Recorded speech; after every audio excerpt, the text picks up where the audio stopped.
We are here at SEC Media Days, day number 3, of course, live from Nashville, Tennessee. Welcome to the show, everybody. John Talty, now of 24/7 Sports, of course, senior writer, but still very close to the SEC here at Media Days. And now that Alabama and Auburn have both gone, and we'll talk West football with you as well. But just in general, I thought Saban, I don't know, I want to know what you think because you've been around him a lot, but I thought he was a softer, kinder, gentler Nick Saban. He didn't have like a bully pulpit topic he wanted to drive home.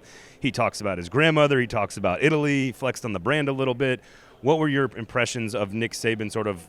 What does it mean about his team? And he's always talking in code. So what did you think of his performance? Yeah, no, I agree with that because I feel like in past years there's either been some hot topic that everybody wants his opinion on, or there's this offseason controversy or something. And, like, this year this really wasn't. And so there was nothing that, like, you walked into that room like, I got to hear what Nick Saban has to say about this. And so that's where you got the Italy story and the carrot cake and all these other kind of fun, goofy stuff that happens at SEC Media Days. So I think it was interesting in that he kind of indicated that he likes this team, but then he also got into the, how expectations can be an issue. And so it was a little all over the place, I guess, in that regard. But I think that he felt, refreshed and good and all that. And like you said, I think a little bit of a softer version of maybe what we've seen in the past years.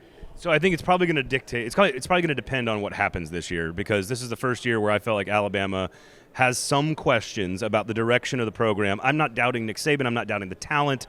I'm just saying if they go 10-2 again, it'll be the second consecutive year where they probably don't win the West, which is largely unprecedented. So it just makes Alabama more interesting to me, and therefore it makes his performance subsequently more interesting to me. If they're not as good as number 2 or number 3 in the nation, or they don't win the division, how are we going to perceive?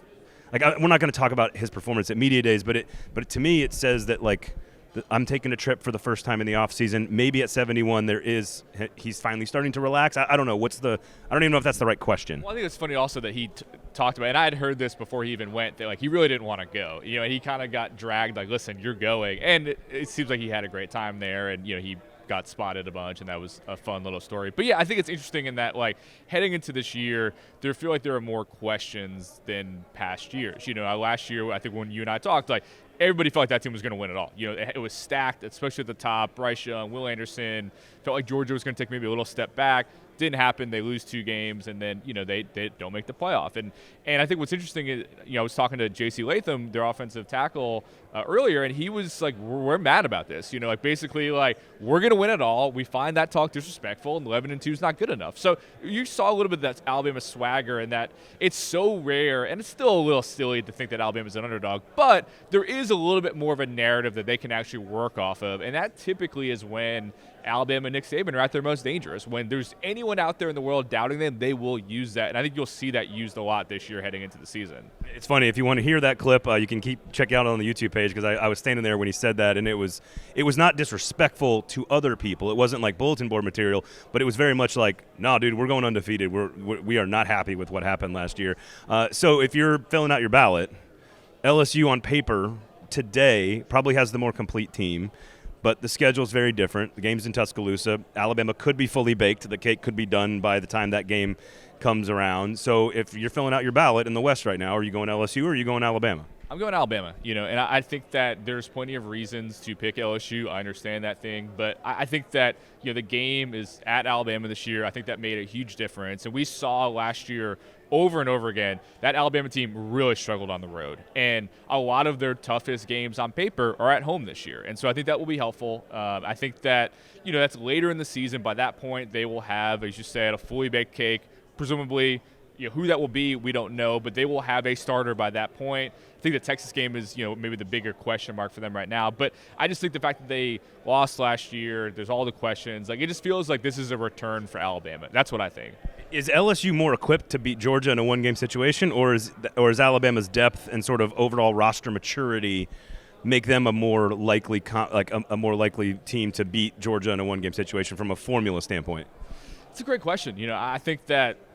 I think I'd pick Alabama, but, like, I could see the LSU argument. And I think, again, if you look at from star talent, that LSU team has some similarities to Alabama from a year ago in that you've got a great quarterback, you've got a great individual defensive player, similar to Alabama. We'll see whether the full depth is there. Even Brian Kelly seemed to indicate, we're not fully there yet. We still need to keep recruiting and bringing guys in. And Alabama's very young, but there's a lot of talent. They've recruited at a very high level for a long time. And so, I think that they'll be there, but we'll see. I think, again, that Texas game is such an interesting early challenge. You lose that game, it just puts so much pressure the rest of the way.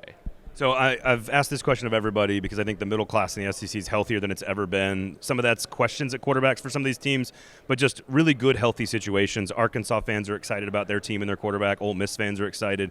Mississippi State fans, even through all the tragedy, are excited about how many seniors they've got coming back. Will Rogers.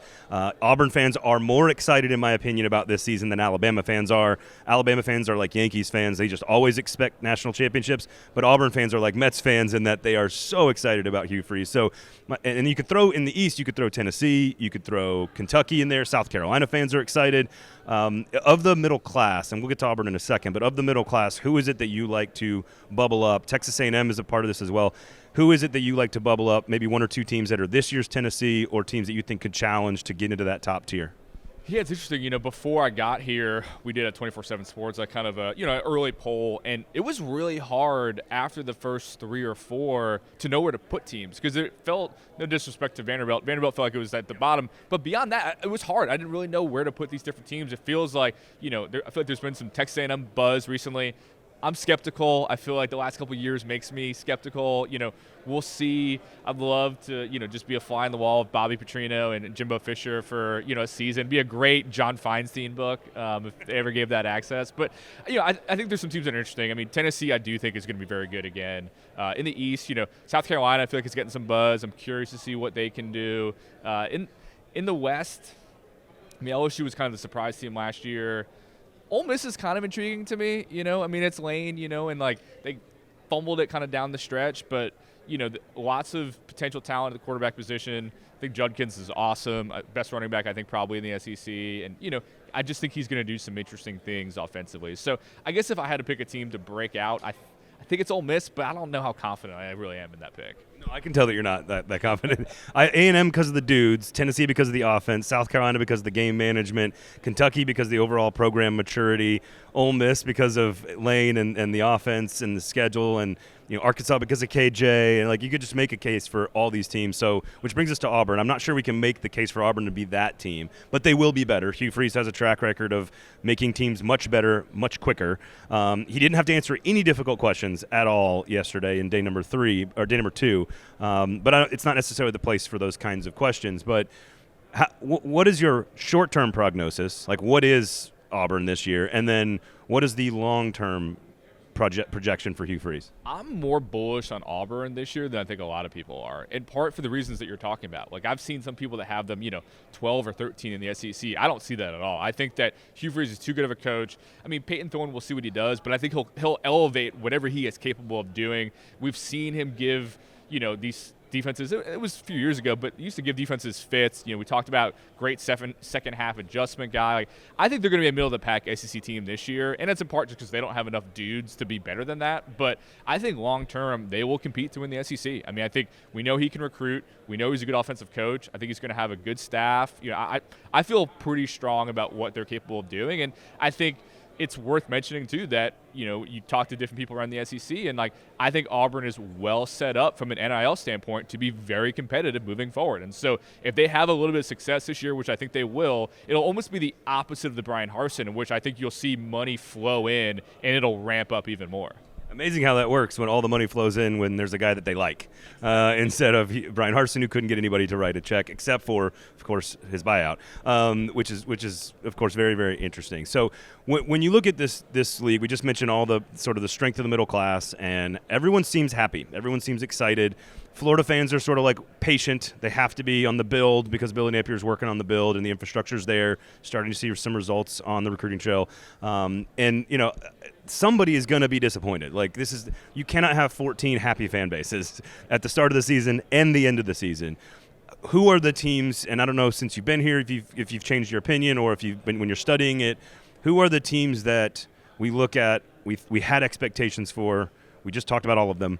Who are the ones that like, again, you should be terrified that everyone's this happy, in my opinion. Coaches should be. Who are the coaches that are entering next season with pressure because of lack of performance this year? I mean, I think you mentioned, I think it's Billy Napier at Florida. I think there's patience right now, but I think that patience disappears quickly. And I think that and you talk to people at Florida, it was a bigger rebuild than I think people realized, and I think Dan Mullen didn't necessarily leave that cupboard super full. And so I think that people love to preach patience for the first year, maybe the second year. I think if he doesn't win the way that fan base expects to win, going into year 3, people will be like, uh-oh, Billy might be in trouble. And I think also, if you go level up, I think Scott Strickland is a great AD, but if that hire doesn't work, Scott's going to feel some hot seat too. And then it's just like, well, we're just going to make a big change. It's just what happens, And so I think that's one of them. And I think if you just look at the top tier teams, Alabama, Georgia, LSU, maybe even throw in Tennessee, I think all 4 or so, especially the first 3, think that they can win a national championship this year.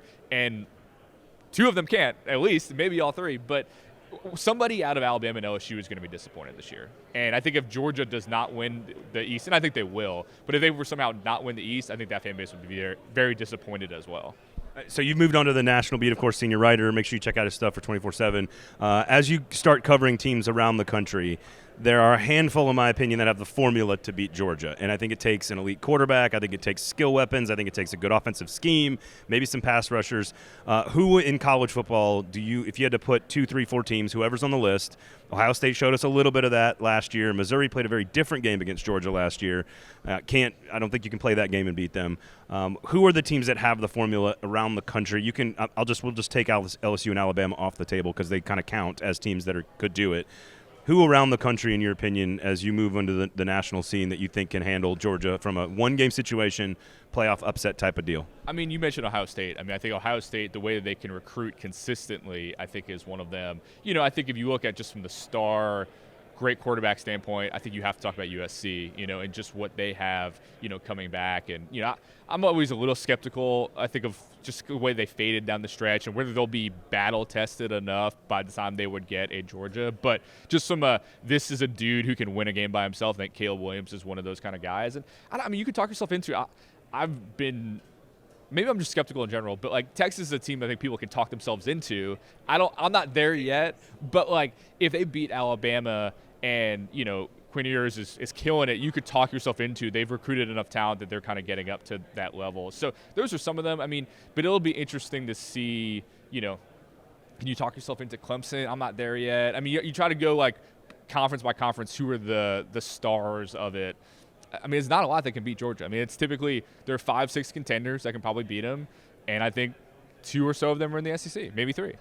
I'm gonna do this now, just because I want to put it on tape. I could see Florida State beating Georgia in the national championship game.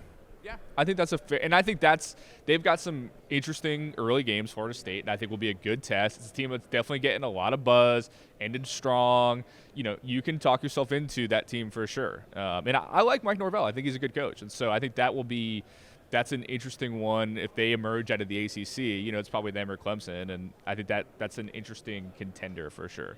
They get 2 chances at Clemson. They can lose the first one and come back and get them in the championship game, or vice versa. So we'll have to see. John Talty, of course, no longer of AL.com, but you can still check out the book, of course. Let me see if I can do this off the top of my head. The Leadership Secrets of Nick Saban, correct? Yeah, you nailed it. Yeah. So there you go. Check out the book. Google, he did it for you. There you go. Buy the book. It's an excellent read. Really interesting into the inside of Nick Saban, of course, and check him out now on 24/7 Sports. Senior writer John Talty. Thanks for hanging out with us, and thanks for listening here from Media Days on day number 3.